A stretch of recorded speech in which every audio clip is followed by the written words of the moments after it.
Testing, 1, 2, 3, 4. Testing, 1, 2, 3, 4. Hello, everyone. My girlfriend and I got into a little bit of an argument, a fight, whatever you want to call it, disagreement. So she went to bed early. So that means I got time to record this. But that's neither here nor there. We'll resolve our problems in the morning. Let's focus on the point of the video. I'm not going to give like a 10-minute life update at the beginning like I did on the last one. This time I'm cutting straight to the chase.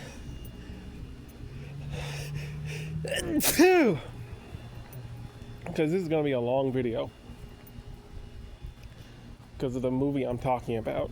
This movie is the reason why I started this series, so I was waiting to get to it for so long. And it's so bad I decided to dedicate its own video to it. This is the follow-up to, this is the next episode of my How I Would Fix series. And unlike other series that I've... Kitty! Hello! Hey, kitty. Hey, kitty. Are you stray kitties? There's 2 of them. Hey, kitty.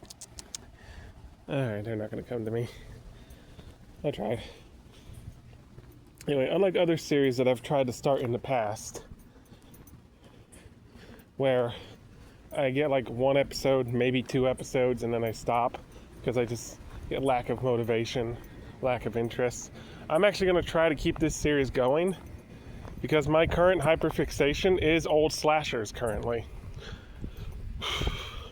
So I have a heavy interest in this topic.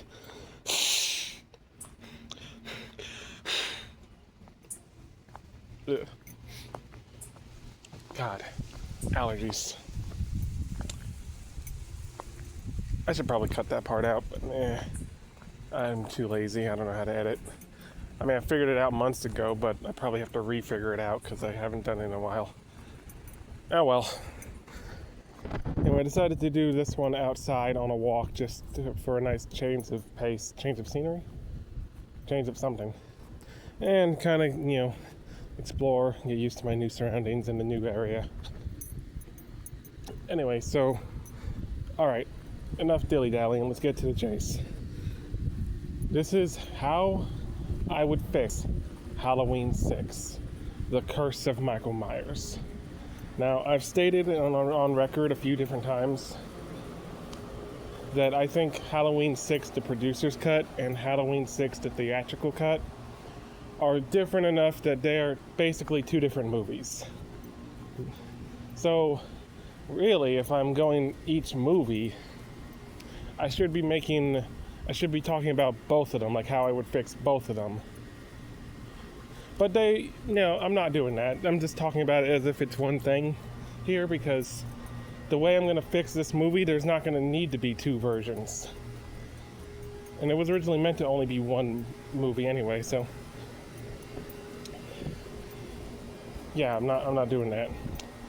Here's how I would fix Halloween 6.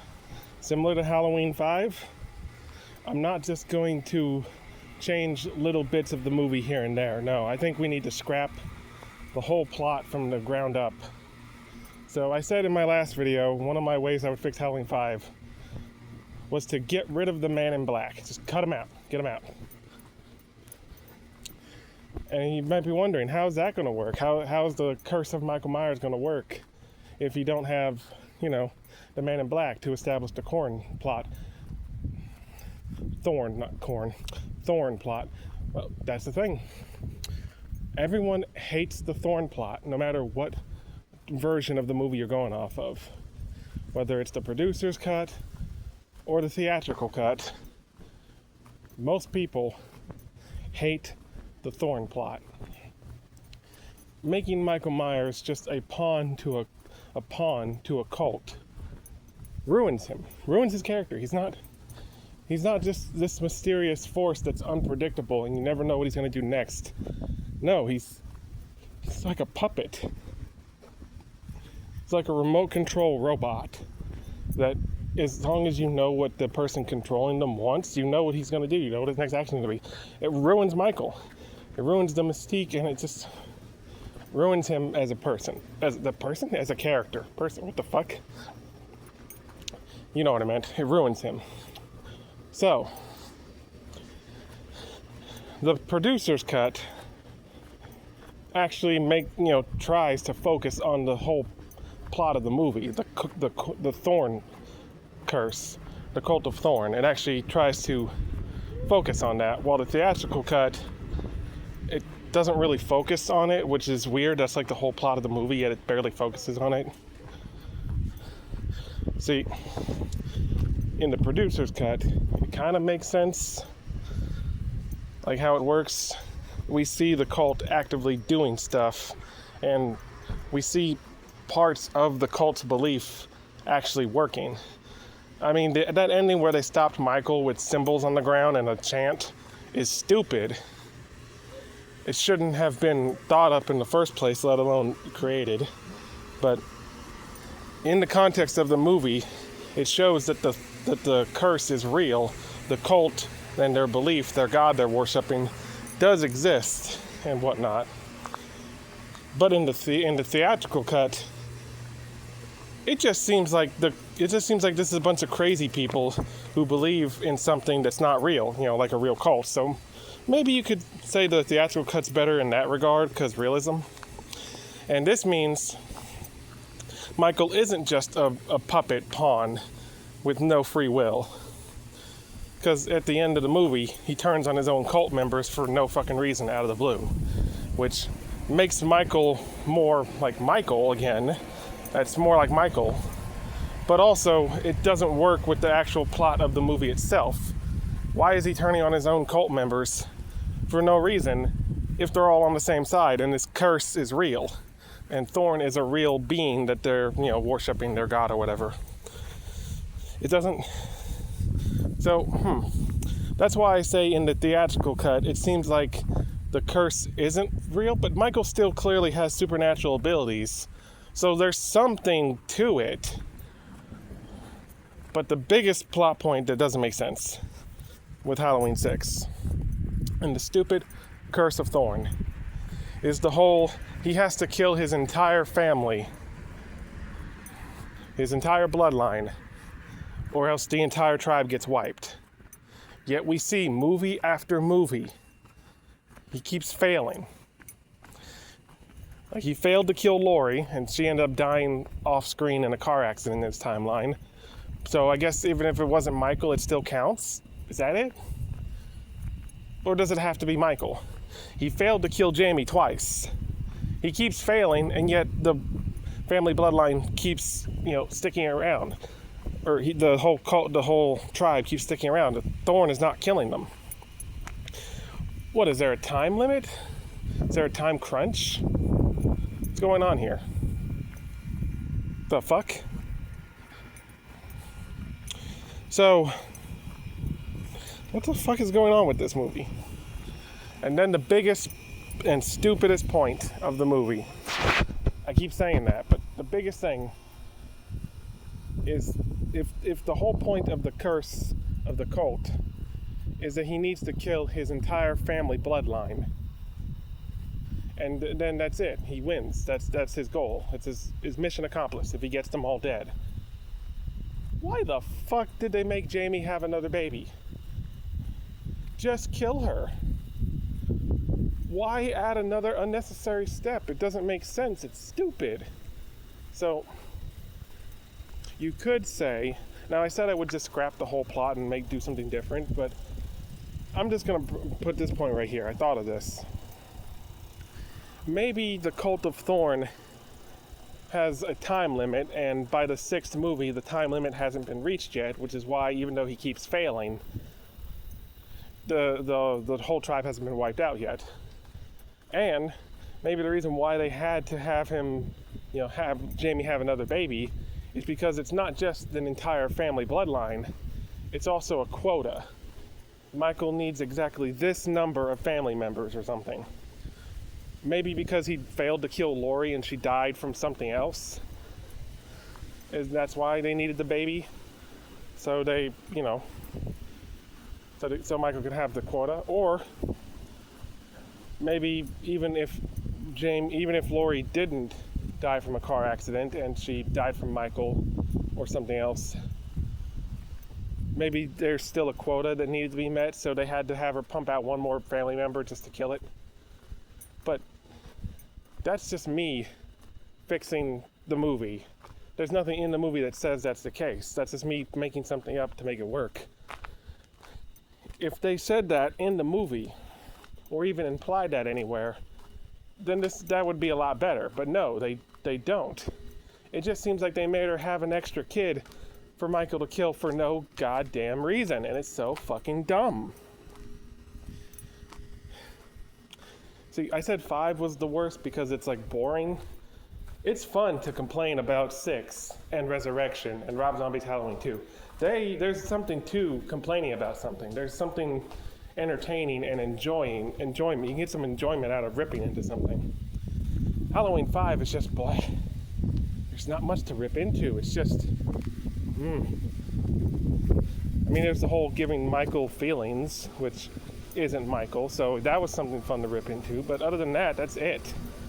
There's nothing else major with the plot of Halloween 5 that's worth ripping into. So 6 is more fun to rip into because there's more meat there. So yeah, that's why I say 5, even though 6 is worse.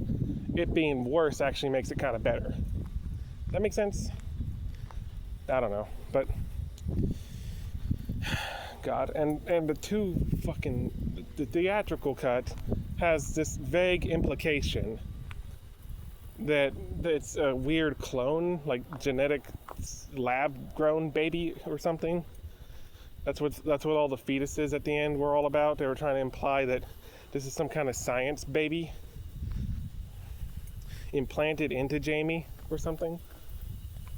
But the producer's cut, Michael impregnated his own fucking niece out of the cult's orders. The cult ordered it to happen, and because in this version he's just a puppet that can't break free of what they're trying to do. He just did it. I don't know what's worse, trying to kill your niece or doing that. You know what? No, doing both, which is what he's trying to do. He still needs to kill her. Just for some reason he had to knock her up first. So he did that and killed her. So that's worse than both of those individually. That's fucked. That's fucked up.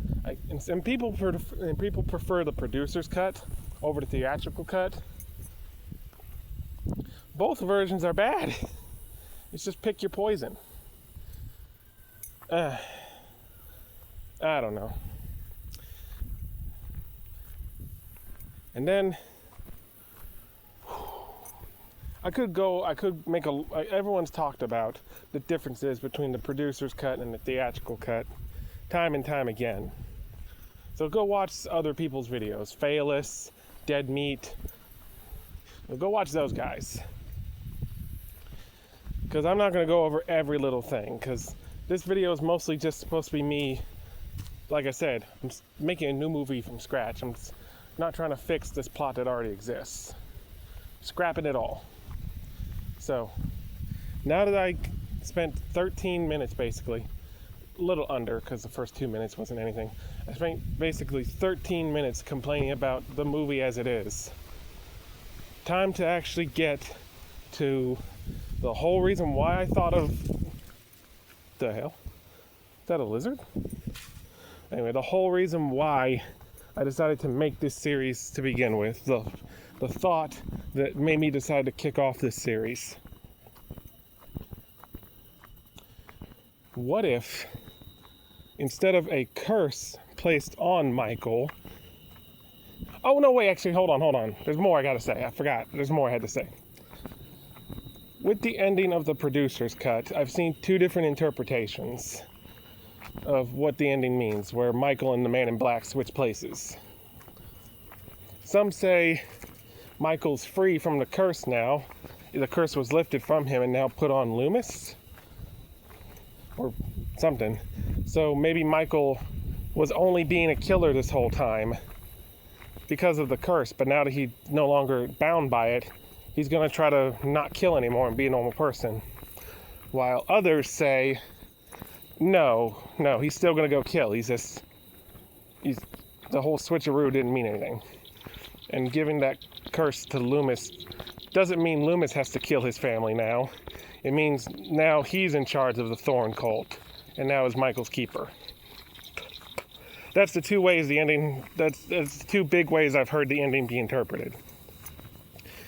And I just wanted to say the first interpretation I mentioned, where Michael is free and doesn't going to kill, again, just like giving Michael emotions in 5, fuck that. That's not Michael. Michael's not a fucking person. He's an entity in a person's body. Basically, he was evil incarnate. Evil incarnate, given flesh. The embodiment of just the concept of evil. Now, the idea of that, him being only a killer because of the curse, and now the curse being lifted is, he's free now. That does make sense with what the Thorn timeline was trying to imply with 5, giving, Michael some emotions and making him cry. That makes sense for what they were trying to do with this series, but I'm saying they shouldn't have started doing this in the first place, because that's not Michael. That's not Michael. Okay, so the reason why I had to bring that up is because it's part of the main idea for what my new idea is. The whole Michael being someone with a curse put on him, and that's why he does the things he does. And, it causes him to be a puppet to a cult, or that's the whole reason why he's killing in the first place. No, fuck all that. Fuck all of that, because here's my idea. 17 minutes in, I'm finally getting to the point of the video. What if the title, Curse of Michael Myers, doesn't mean Michael Myers is just a person that has a curse put on him, and that's why he does what he does? What if Michael Myers is the curse? Michael Myers is a walking embodiment of a curse. Not that he has a curse on him, but that he is the curse. He's the curse on Haddonfield. Basically it's like symbolic. Like Michael is the curse, that's what I mean. But then I thought, okay, hold on, what if I make it literal? So what if, a long time ago, probably near the founding of Haddonfield, back in the settler days, what if a native tribe was, wrongfully driven off their land, so a magic witch, Native American witch, cursed the land, that one day an evil incarnate would just be born to wreak havoc there. And then, years later, Michael Myers was born. Not a person, just a meat vessel for this evil to inhabit, for the curse. Basically, Michael, the actual flesh and blood being, is just an avatar for the more powerful entity that he is. A curse put on this town for something wrong they did. And maybe the timeline of that wouldn't work, because Michael was born in he was 6 years old in 63. So that means he was born in the 50s. And the settler times was all the way back in the 1600s, 1700s, 1800s. Way back there, so maybe that wouldn't work. Maybe that wouldn't line up. So hold on, let me rethink that. Maybe instead of that plot point, what if the curse was just put on more recently? Like, what if the town, did something? I don't know what, something. Maybe they wrongfully accused someone of something and then sentenced them to death. And then that person's family member, who happened to be a magic person, put a curse on the land, right? Cursed the town. And then not long after, Michael was born.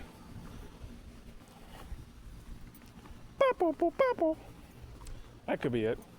Or we could take a plot from one of the comics that tries to give an origin for Michael, saying he was a stillborn and the parents did a ritual to bring him back, and that's why he's not even really a person, he's just an evil being walking around.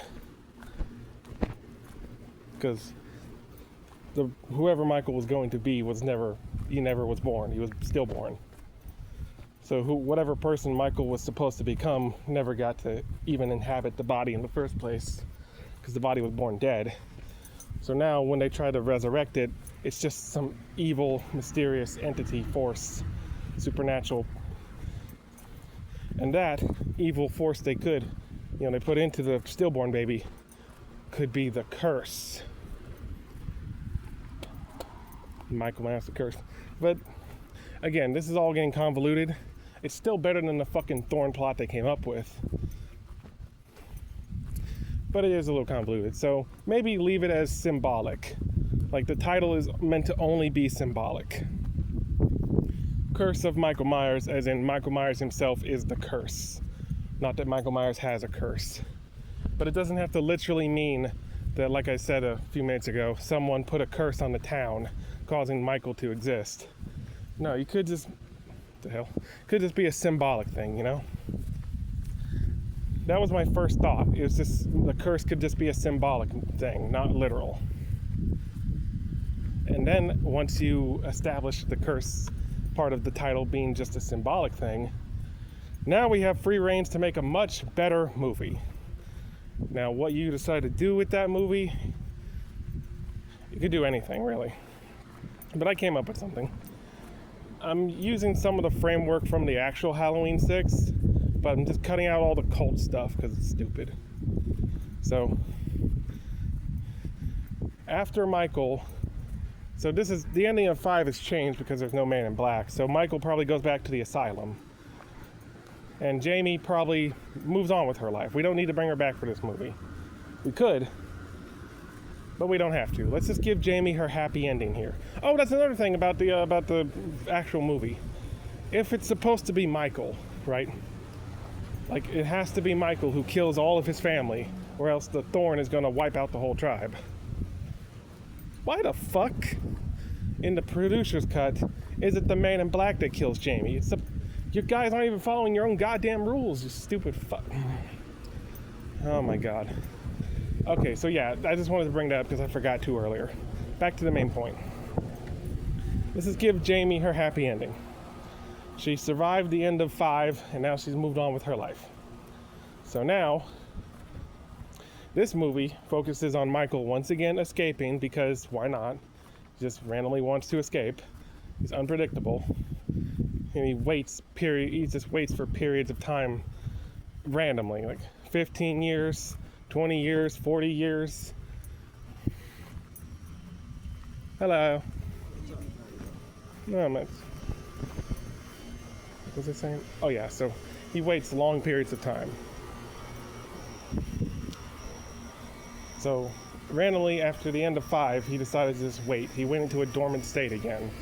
And now, as of the 6th movie, which takes place presumably the year it's made, 1995, but you could make it 1996. I'm going to say 1996 for my version. He says, fuck it, time to break out again. And, Michael always goes home. That's his thing. He always goes home.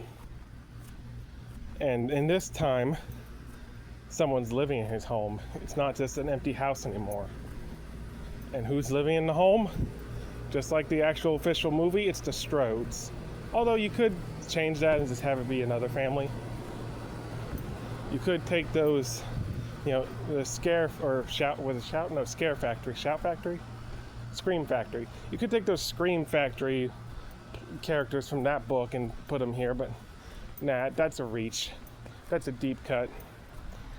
You just make new characters, that's better. It's easier. Or, like I said, just use the Strode family, like what's in the actual movie.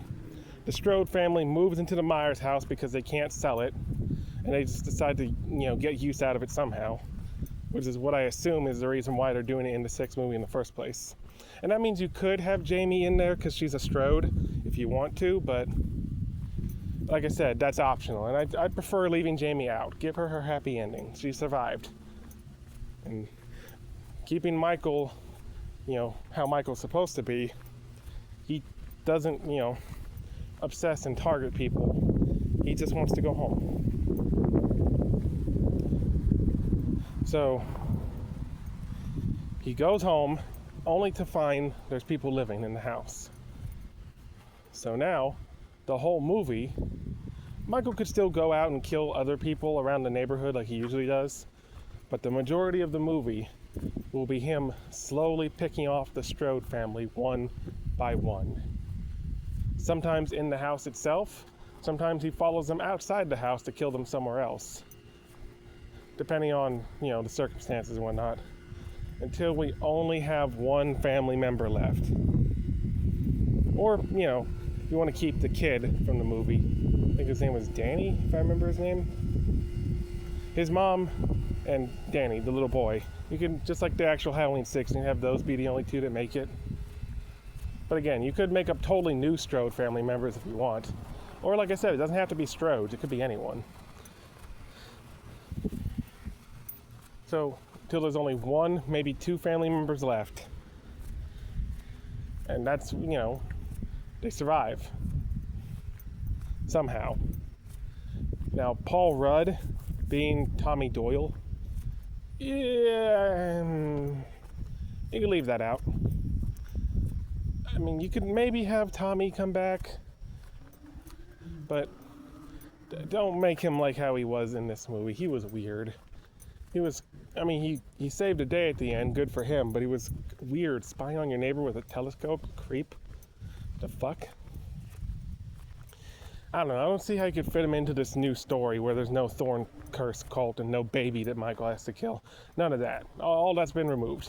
So I don't see how I can make him work. So I guess it's just going to be another typical Michael and Loomis movie. Yeah. Michael's doing his thing. Loomis trying to find him. What the hell? God, that's loud. Anyway, Loomis will probably, he knows Michael's goal. Michael goes home. So he goes to the, new Strode house, he goes to the Myers house, to the family. And just like in the actual movie, he tries to warn them. But of course, they don't believe him until parts of their family start getting picked off.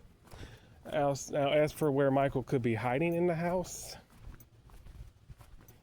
well, it's his house. He knows it like the back of his hand. Maybe there's like a crawl space, or like he could get in the walls somehow and hide in between them. Maybe drill little holes to spy on them, to know when they're alone, know when he can strike. Or he could live in the basement, or like in Resurrection, in the sewer underneath the basement, and just come out when the time is right. It's just bam, stab him.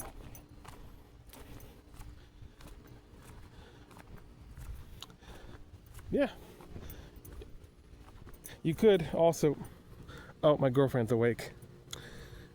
Okay, well, I basically made my point. That's how you fix Halloween 6. Just make a totally new movie, basically. Maybe keep some bits and pieces from the actual Halloween 6. But basically, it's a totally new movie with the curse only being a symbolic thing for the subtitles, not literal. Or like I said, you could have someone put a curse and that's how Michael exists. But the Mustafa Akkad and his rule of not having anything supernatural in the Halloween movies, if you want to stick to that, I say don't do an actual curse. Which, if that was the whole thing, not wanting anything that's like supernatural other than Michael himself, and that's why the Pinhead crossover was canceled, why the fuck did they do the Curse 6th movie anyway? doesn't that go against their own rule, or is it? I don't know. Someone explain that. Can someone explain that? I might ask Reddit later. Anyway, that's it. Next part will be H2O and Resurrection. I'm just going to try to do them both in one video. Until then, see you guys next time. Peace.